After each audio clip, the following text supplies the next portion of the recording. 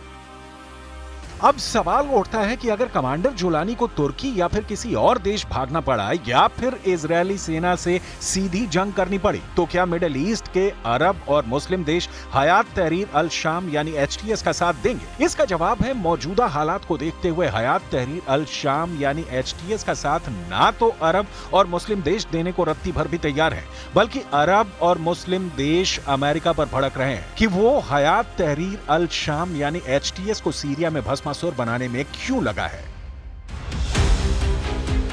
Saudi अरब, संयुक्त अरब अमीरात और मिस्र जैसे देशों ने हयात तहरीर अल शाम यानी HTS और उसके कमांडर जुलानी के खिलाफ मोर्चा खोल दिया है। इन सभी अरब मुस्लिम देशों ने अमेरिका को चेतावनी दी है कि वो उन इस्लामी चरमपंथियों और देशों पर ध्यान ना दें जो कई दशकों तक अरब देशों पर हमले में शामिल रहे हैं। सऊदी अरब, UAE और मिस्र जैसे देश सीरिया में अचानक आए इस बदलाव से सदमे में हैं और मिस्र के एक अधिकारी ने गहरी नाराजगी जताते हुए कहा कि अल-कायदा से जुड़े HTS का बहुत तेजी से रीब्रांडिंग की जा रही है। आने वाले दिनों में HTS ISIS की तरह मुस्लिम देशों को तबाह करने में जुट जाएगा। अरब और मुस्लिम देशों का साफ कहना है कि मुस्लिम ब्रदरहुड जैसे इस्लामिक संगठनों से पहले ही अरब के कई देश डरे हुए हैं। HTS के लड़ाके मुस्लिम ब्रदरहुड से ज्यादा कट्टर मुस्लिम है, इसलिए अब अरब देशों का कहना है कि सीरिया में उन्हें इजरायली कब्जा कबूल है, लेकिन हयात तहरीर अल शाम यानी HTS कबूल नहीं है। कुल मिलाकर हालात ईरान के खिलाफ होते जा रहे हैं। अगर नेतन्याहू ईरान में भी सीरिया जैसे हालात पैदा करते हैं तो यह तय है कि ईरान के सुप्रीम लीडर अली खामेनेई का तख्ता पलट हर हाल में हो जाएगा।